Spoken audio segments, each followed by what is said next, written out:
Yes sir, नमस्कार sir, सुप्रभात, जी शुभ नमस्कार। संध्या। उम्मीद है आपको आपने इतना कीमती समय हमें दिया, बहुत बहुत धन्यवाद इसका। मेरा नाम नेहा जायसवाल है, मैं कक्षा 11 की छात्रा हूँ, गुरुकुल विद्यापीठ से हूँ। हाँ और जी। आप आपसे मिलने का इतना अच्छा मौका मुझे मिला, इतनी गोल्डन अपॉर्चुनिटी मुझे मिली, बहुत बहुत आभारी हूँ मैं इसके लिए। जी। और अपने प्रश्नों को मुझे प्रस्तुत करने मुझे से जितनी खुशी आपको, उससे ज्यादा खुशी मुझे है कि इतने जो अच्छे और हमारे देश का जो भविष्य है, उनको सूर्यांश यादव जी के माध्यम से मुझसे बात करने का मौका मिला। ये एक सौभाग्य मेरे लिए भी है। जी, नेहा पूछिए आप। जी यस नेहा। बिल्कुल। हाँ, यस सर, आप अपने प्रश्नों को प्रस्तुत करने से पहले मैं कुछ लाइन आपके लिए कहना चाहूंगी, क्योंकि आप एक पोएट भी हैं, तो मैंने भी जी आपके लिए 4 लाइन लिखी है। तो मेरी जी। लाइनें हैं। आर्मी की शान, आर्मी की शान, हम सब की जान, आर्मी की भी जान और हम सब की शान, कामयाबी की पहचान, कर्नल अमरदीप सिंह है नाम। बहुत बहुत बहुत धन्यवाद, बहुत सुंदर। इतने शायद 4 पंक्तियों में इतनी सारी बातें शायद ही किसी ने कही हो, तो मैं आपका अभिनंदन करता हूँ, आभार व्यक्त करता हूँ। आप अपना सवाल पूछिए नेहा। Yes sir. सर, आपने हमारे देश को 25 साल आर्मी के दिए हैं, इतना लंबा समय दिया, इतने उतार चढ़ाव देखे। और कभी कभी हमारे देश में बहुत क्रिटिकल सिचुएशंस आ जाती है, जैसे कि वॉर। ऐसे टाइम पे आपने अपने इमोशंस को, अपने अपने आप को कैसे मैनेज किया? आपने क्या स्टेप्स लिए? क्या आपका माइंड वैसे सेट था? आप पहले से प्रिपेयर थे इस चीज के लिए?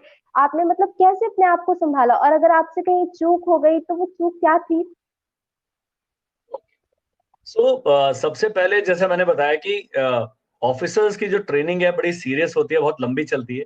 मैं एनडीए में 3 साल मानसिक, शारीरिक, मनोवैज्ञानिक रूप के में आपको तैयार किया जाता है। बहुत टफ लाइफ होती है, मतलब कई कई दिन होते हैं, सोने का भी समय नहीं मिलता, फिजिकली बहुत टफ होता है। इंडियन मिलिट्री एकेडमी में 1 साल आप रहते हैं, तो 4 साल की ट्रेनिंग शायद ही किसी भी डिपार्टमेंट में आप सुनेंगे कि किसी उसको 4 साल की प्रशिक्षण के बाद सेना में लिया हो। तो बहुत सारी चीजें आपको सिखाई जाती हैं, फिजिकली मेंटली टफ बनाया जाता है। और आर्मी में सबसे अच्छी बात यह है कि कुछ भी आप अकेले नहीं करते, हमेशा एक ग्रुप का हिस्सा होते हैं आप। सेक्शन होगा, प्लेटून होगा, कंपनी होगी, बटालियन होगी, ब्रिगेड होगी, तो हम एक बहुत बड़ा समूह होते हैं। हम कभी अकेले जैसे आपको फिल्मों में दिखाते हैं कि अजय देवगन जी गए और 20 गुंडों को मार के आ गए, ऐसे नहीं होता है। जब कर्नल अमरदीप मणिपुर में डिप्लॉयड है, तो कर्नल अमरदीप के साथ 1,000 आर्म्ड लोग डिप्लॉयड हैं। उनमें मुझसे मेरे अपने प्रॉब्लम से ज्यादा मुझे अपने जवानों की चिंता होती है। किसी के घर में डिलीवरी होने वाली है, किसी की माताजी बीमार है, किसी की सिस्टर की शादी है, किसी ने उसी 10 दिन में जाना है क्योंकि उसकी जमीन की रजिस्ट्री होनी है। वो कहेगा सर अगर मुझे छुट्टी नहीं मिलती है तो वो साइन नहीं हो पाएंगे और मेरा इतने 60,000 रुपए वेस्ट हो जाएंगे। तो न केवल आप अपने लिए जिम्मेदार है अधिकारी के रूप में, आप बाकियों के लिए भी जिम्मेदार है। एक इंसिडेंस मैं आपसे शेयर करना चाहूंगा। मैं अफ्रीका में था और जिस दिन मेरी बहन की शादी का डेट फिक्स हुई, उसी दिन इथियोपिया एरिट्रिया का जो बाउंड्री कमीशन था उसका रिजल्ट आता है। इथियोपिया एरिट्रिया मान लीजिए जैसे इंडिया और पाकिस्तान है, एक ही देश से 2 देश बने, उनमें आपस में बहुत सारे झगड़े। हमारे कमान अधिकारी ने कहा कि उस दिन सभी ऑफिसर बटालियन में प्रेजेंट होंगे, कोई छुट्टी पर नहीं होगी। तो मैं गया, मैंने कहा सर मेरी तो बहन की शादी है। तो उन्होंने कहा आप अपनी बहन की शादी पोस्टपोन करा सकते हैं, ये चीज आपको मैं छुट्टी नहीं उस समय भेज सकता। अब जब घर में मैंने बताया तो उन्होंने कहा लड़की की शादी है, फिर अगला डेट अक्टूबर में, 6 महीने बाद, कितना ऊंच नीच हो सकता है। तो मेरी एक ही छोटी बहन है, उसी के विवाह में मैं उपस्थित नहीं हो सका। एक बहुत बड़ी एक वो होती है आपके दिल में ना, एक कुछ कांटा सा रह जाता है। दूसरा, जब मैं ग्लेशियर पर था तो मेरा बेटा बहुत ही छोटा था, वो अभी नया नया पैदा ही हुआ था बेचारा। और अ, आप उसको 11 महीने के बाद मैं पहली बार छुट्टी आया, तब मैं 1 महीना अपने बेटे के साथ रहा, फिर मैं 10 महीने के लिए चला गया।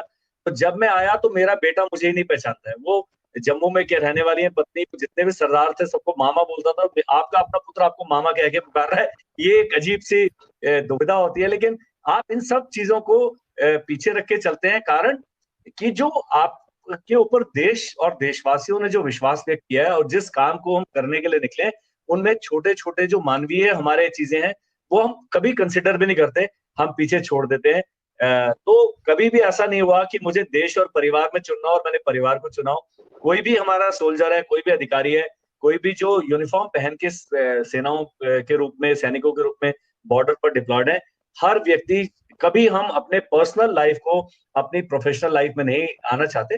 हमारी ऑर्गेनाइजेशन बहुत अच्छी है, जवानों की छुट्टी हम प्लान करते हैं, ऑफिसर्स की छुट्टी हम प्लान करते हैं, और हमेशा होता है कि 80% से ज्यादा समय आपको आपका rather than defense. That is remains only for 4 years. Does they are going to play with their children's future when they know that after 4 years they will be unemployed? Is it to get them job without having secondary or higher education? Rahul, वैसे colonel साहब मुझे I लगता है इसका जवाब दे चुके हैं, लेकिन फिर भी कर्नल साहब मैं चाहूंगा कि आप इसमें थोड़ा ब्रीफ कर दीजिए कि क्या एजुकेशन को प्रभावित कर रही है क्या? जी मैं देना चाहूंगा। मैं जब अफ्रीका में था, इथियोपिया में, इरिट्रिया में, तो इरिट्रिया में कॉन्स्क्रिप्शन है। कॉन्स्क्रिप्शन तक जबरदस्ती सैनिक सर्विस करना अनिवार्य है, और 2 साल तो हर एक 10वीं में अगर आपके अच्छे नंबर नहीं आए तो आपको इरिट्रियन आर्मी उठा के ले जाएगी घर से। उनके सड़कों पे ट्रक खड़े होते हैं, जो बच्चे खाली घूम रहे हो तो उठा लिया जाता है। सबसे पहले तो अग्निवीर स्कीम जो है वॉलंटरी है, आपने नहीं जाना मत जाओ, कोई जबरदस्ती नहीं है। It is not being thrust upon anybody, that is one. दूसरा, अग्निवीर के तहत जब सरकार ने कहना, मैं बताना चाहूंगा, अग्निवीर कंपलसरी नहीं है, और मैंने सभी बच्चों से कहा है कि जो भी 11वीं 12वीं में है, आप किसी भी स्तर पर जाएं, अधिकारी बनने की आपने मेहनत करनी है, कोशिश करनी है।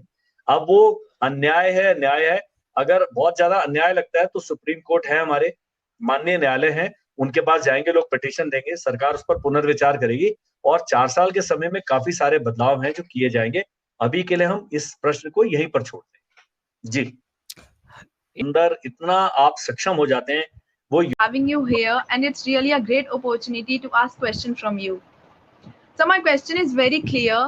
As we all know about the Agnipath scheme, so why the policymakers select only 4 years for the Agniveer service?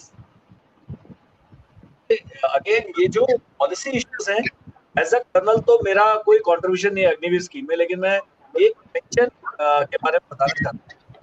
हमारा जो सेनाओं का पेंशन मिला बहुत बड़ा होता है। मैं ये नहीं कह रहा देश ने अगर सेना रखी तो पेंशन भी आप दीजिए, लेकिन जो सरकार है तो उनके होता क्या है कि एक सैनिक जब 15 साल की सर्विस के बाद एलिजिबल हो जाता है, 15 साल सर्विस करी, उनका सेना के लिए यूजफुल टाइम 15 साल था।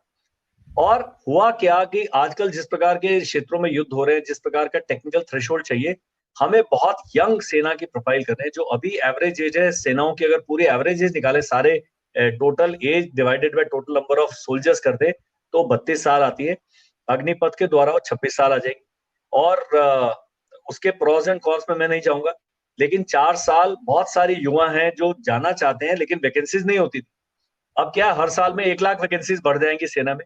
उसके अपने अच्छाइयां भी हैं, बुराइयां भी हैं, हम उस पर नहीं जाएंगे, लेकिन आप देखिए कि बहुत ज्यादा युवा जो हैं वो यूनिफॉर्म पहनकर जाएंगे। एक अग्निपथ के बारे में जो मेरा रिजर्वेशन था कि जब जिस व्यक्ति ने 4 साल सैनिक बनने का निर्णय ले लिया है, वो जब 4 साल के बाद जाता है तो उसको एक एश्योर्ड आपने लाइफ देनी है। उसको सेंट्रल आर्म पुलिस फोर्सेज में लीजिए, बीएसएफ में लीजिए, पुलिस में लीजिए, स्टेट गवर्नमेंट के डिपार्टमेंट में लीजिए, उससे 2 फायदे होंगे। एक तो बीएसएफ का, सीआरपीएफ का, इन सब का ट्रेनिंग जो बजट है बहुत कम आ जाएगा, क्योंकि आपको ऑलरेडी सीखा हुआ एक सोल्जर मिल गया। देश के बाकी डिपार्टमेंट्स में जब भारतीय सेनाओं के जवान जाएंगे, आप देखिएगा करप्शन एक बहुत आमूलचूल तरीके से खत्म होगा, क्योंकि एक बार जो व्यक्ति सेनाओं द्वारा ट्रेन किया गया है वो बिल्कुल सीधा रहता है। तो उसके पॉजिटिव्स जो हैं वो समय आने पर पता लगे। हम लोग क्या होते हैं, हम इमोशनल हो जाते हैं। एक किसी पॉलिटिकल व्यक्ति ने बोला अरे गलत स्कीम है, सेनाओं के साथ जाती हो रही, ऐसा नहीं है। हम एक कृषि प्रधान देश है। हमारे देश में कृषक को आत्महत्या करने की नौबत आ जाती है। मैं तो बड़ा सवाल ये करना चाहता हूँ, सैनिक तो बहुत बाद में आता है, लड़ाई रोज नहीं होती, लेकिन खाना आप रोज खाते हैं। तो हम जब कृषक की इज्जत नहीं कर रहे, सैनिक तो उसके बाद आएगा। लेकिन मैं अपने सैनिकों के साथ वो नहीं, दुर्व्यवहार नहीं कराना चाहता किसी के द्वारा, लेकिन आप समय दीजिए। और 4 साल का जो है, बहुत लोग सोचे समझे लोग हैं जिन्होंने पॉलिसी बनाई है। मैं चाहूंगा कि जो भी अग्निवीर गया है उसको एक एश्योर्ड करियर दिया जाए। चाहे आप उसको ट्रेन करके प्राइमरी टीचर लगाएं, चाहे आप उनको अदर सर्विसेज में डालें, लेकिन उनको केवल ऐसे ही 4 साल के बाद छोड़ नहीं देना चाहिए। 2-3 चीजें हैं, अगर आप डिसेबल्ड हो जाते हैं या मृत्यु हो जाती है तो 1 करोड़ रुपए के करीब का आपको इंश्योरेंस कवर मिलता है। तो कुछ चीजें हैं जो उन्होंने बिल्ट इन करी है, कुछ चीजें हैं जो करने की आवश्यकता है। और अगर आप रक्षा मंत्री जी का अगर इस पर बयान सुनेंगे, वो कह रहे हैं 4 साल अभी एक लंबा समय है,